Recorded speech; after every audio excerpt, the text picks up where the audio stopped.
That's Kevin Welch, the mastermind behind Boom Island Brewing. I'm Scott Blankenship. This is Hop Notes.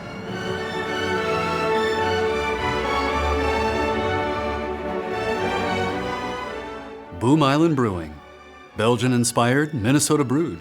Today on Hop Notes, we'll pair the music of Belgian composer Cesar Franck with one of Boom Island's most popular brews. Owner and brewmaster Kevin Welch was a mild-mannered French horn player before becoming the bringer of jollity, all due to sharing homebrews with his section mates after concerts. It typically was the brass players in the orchestra that tended to be the home brewers, but they kept sharing their beer, they shared it and shared it. I started to get a little bit of guilty conscience, so I went home, made my own, and then I came back and I returned to favor. Well, you specialize in Belgian brews, and you talk about making it at home. Farmhouse ales and saisons, weren't those essentially the first home brewers? I wouldn't say the first home brewers, but that was a tradition that was born out of home brewing, where each farmstead was actually required by law to provide 2 liters of beer per migrant worker per day. That's one of the best compensation packages I've ever heard of.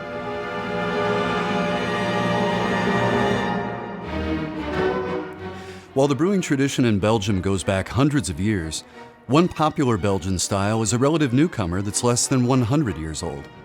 This is your Belgian triple, correct? Correct. So what sort of things do you look for in a triple? What are the characteristics? You know, in a great Belgian triple, what I really, really cherish is the aroma. Mm-hmm. I can just take a sniff of the glass, and it's as good as drinking the beer. The yeast that produces a really wonderful Belgian triple is going to produce certain spice elements that might have some honey, some cloves, some sort of perhaps some cardamom sort of flavors, but you're going to get that from the yeast itself, not from spices. Now the yeast is crucial. I kind of compare the yeast to a conductor, because if the yeast ain't happy, ain't nobody happy. Nobody's happy. If the yeast ain't happy, then there's no beer being made. That is the essence of Belgian style beer.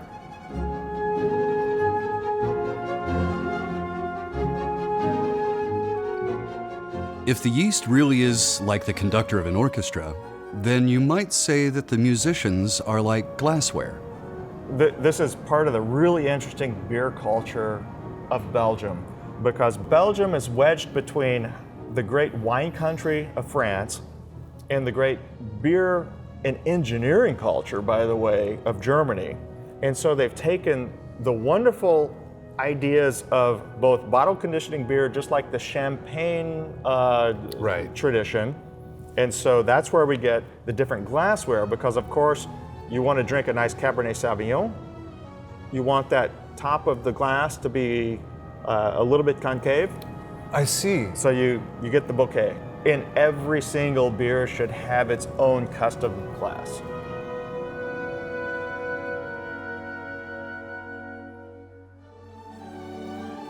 Out of all the composers and musicians to come out of Belgium, César Franck is far and away the most popular. But he was also a late bloomer. And all of his really famous compositions came along later in his life, so for a while he was just turning out all these top flight students like Vincent Dandy and Darius Milhaud. Right. And you learned to brew in Belgium with some of the masters, didn't you? With some of the greatest of the greatest. My approach to brewing is very much the same as my approach to playing the French horn. When you study the French horn, you learn first all of your etudes, up and down, all the scales, up and down, inside and out, to nail down the classics. And that is, to me, Belgian brewing.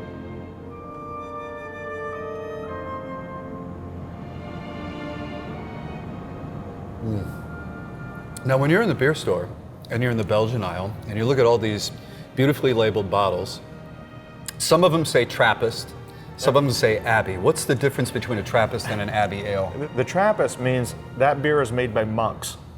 Okay. And there's special regulations that happen for it to have that Trappist regulation in the stamp of approval. When it's an Abbey, that means it's made by a commercial for-profit brewery that's doing it basically in the same tradition, Okay. but it's for money. They are brewed in the Belgian style, just not Absolutely down the line. just not in Yeah, because a we're monastery. yeah, just not in the monastery.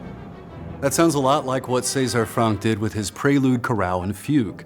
After all those years of writing music for organ and church, he found that his sacred sensibilities were flavoring his secular works, giving it a spiritual feel even though it was meant for a concert hall.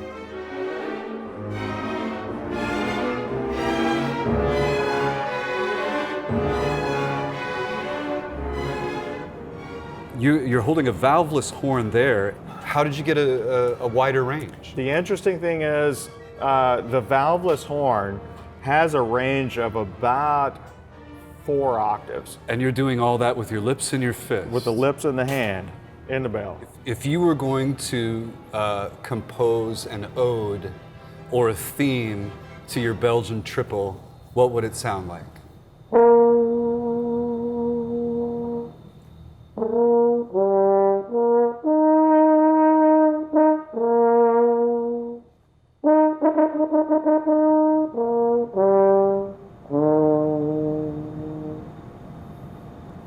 Works for me.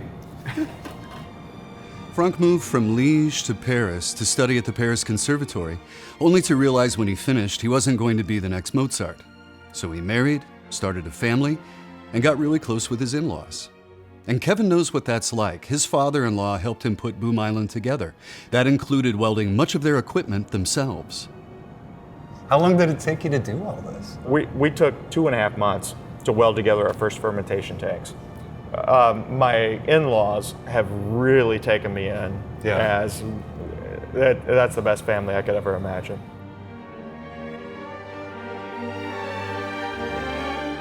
Now, I did some research before visiting Boom Island Brewing, and I tried one of Kevin's beers that follows the French tradition of aging in the bottle. It was his 2016 Triple Brett, and it says right on the label, spontaneously fermented.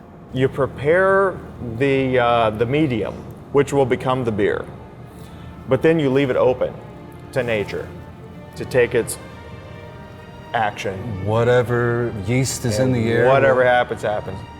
It was an all-over-body experience. The flavor and the aroma was there, but there was so much more going on. The head was formidable, and as I tilted It's it huge. back, it sounded like a wave. Yeah, you can hear it. You can could. hear those bubbles popping.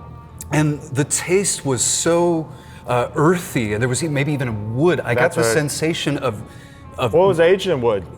actually having my hands in soil. That's right. But Scott, I'm going to tell you, not everybody gets that. And you just enjoyed a moment in time.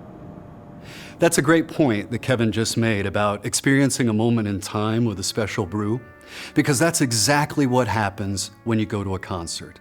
Go to any classical performance, whether it's music by César Franck or anybody else, and I guarantee you it will be an all-over-body experience. It might even make you feel something you weren't expecting. To go to a concert is to experience a special moment in time that won't ever happen the same way again. Well, Kevin, the beer is almost gone.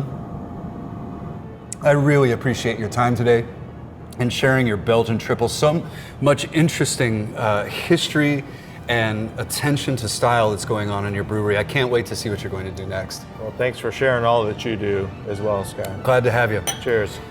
I'm Scott Blankenship at Boom Island Brewing with Kevin Welch. This is Hop Notes. Prost.